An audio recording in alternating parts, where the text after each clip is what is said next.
What I'd like for you to do right now, I want you to think about your dream, because I'm in a room full of dreamers. Think about your dream right now. I want you to think about it and envision it. Now, ladies and gentlemen, let me share something with you. I do not believe that any of us have dreams that were not given to us for the purpose of accomplishing those particular dreams. And I want to share something with you that has changed my life. I started out, as was indicated by Jack, it's very humble beginnings. I don't know what that dream is that you have. I don't care how far-fetched it might appear to be. I don't care how disappointing it might have been as you've been working toward that dream. But here's what I know, that dream that you're holding in your mind, that it's possible. Let's say that together, please. Say, it's possible. See, sometimes we can't say, I can do that. But what we can say, that it's possible that I can have my dream as we run toward it, as we work on it day in and day out. No one, ladies and gentlemen, could have convinced me when I started out just over 6 years ago, working on my dream. And I want you to think about whatever your dream is, because I was willing to take a chance. And most people won't do that. Most of the people that you talk to try and bring them into the business, these are not risk takers. Most people have done all that they're ever going to do. They raise a family, they earn a living, and then they die. But people who are running toward their dreams, life has a special kind of meaning.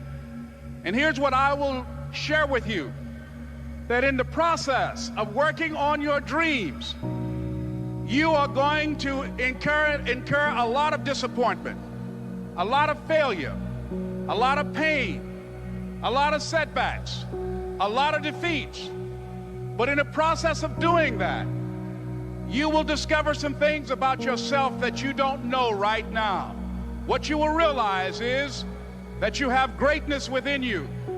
What you'll realize is that you're more powerful than you can ever begin to imagine.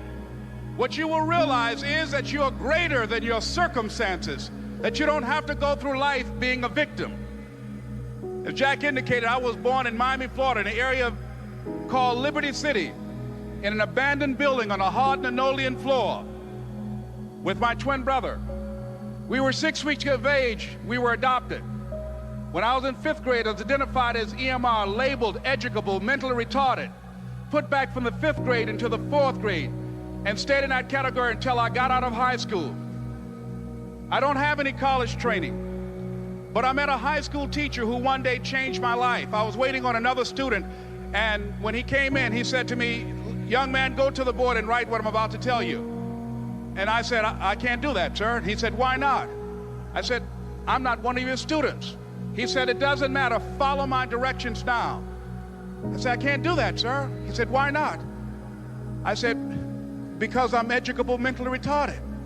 And he came from behind his desk and he looked at me. He said, "Don't ever say that again.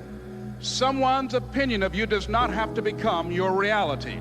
And that man, Mr. Leroy Washington, did something for me. He started planting seeds in my mind that enabled me to begin to dream, as Dexter has been doing for you. And ladies and gentlemen, I started working on my dream. And most people don't work on their dreams. Why? For many years I didn't. One is because of fear. The fear of failure. What if things don't work out?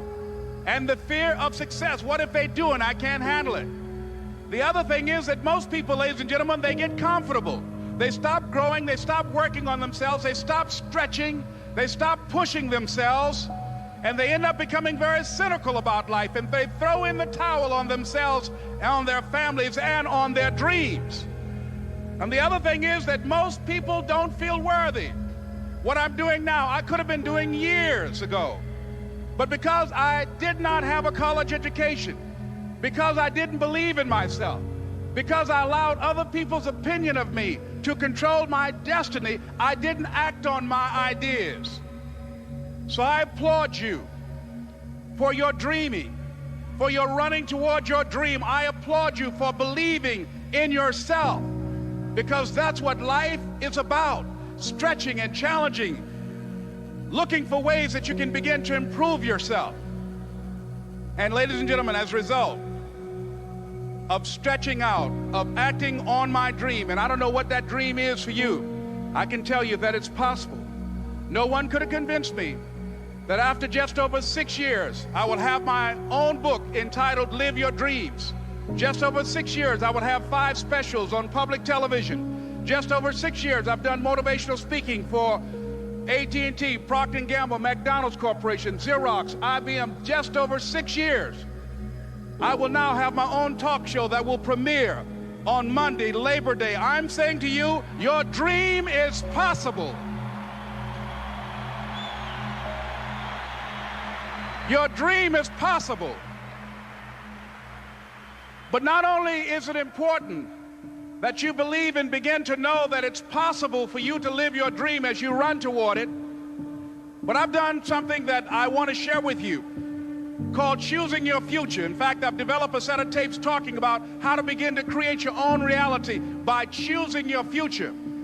And not only is it important for you to know it's possible for you to choose your future, but it's necessary that you work on yourself, that you develop yourself.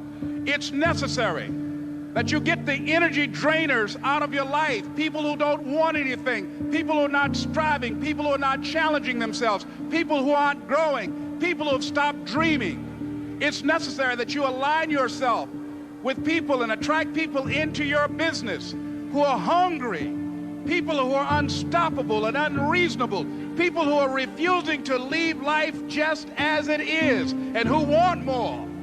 My mother used to say, birds of a feather flock together. If you run around with losers, you will end up a loser. It's necessary that you get the losers out of your life if you want to live your dream.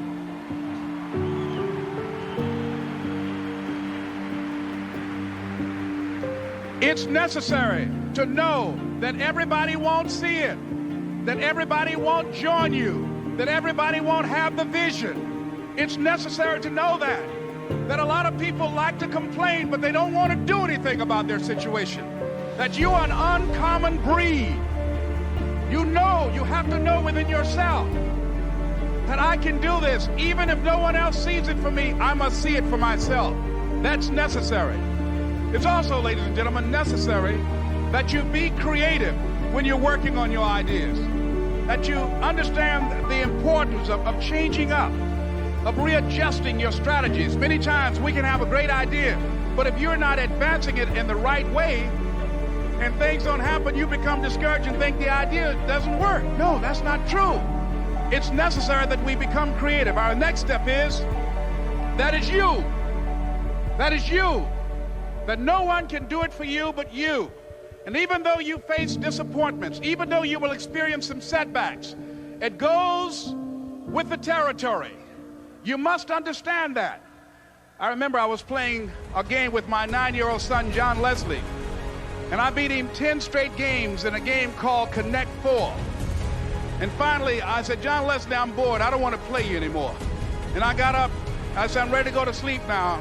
And repeat after me, please. Let's say this together. It's not over until I win. John Leslie said, no, you can't go now, Dad. I said, why? He said, it's not over until I win. That was his attitude. We sat down and we played several other games.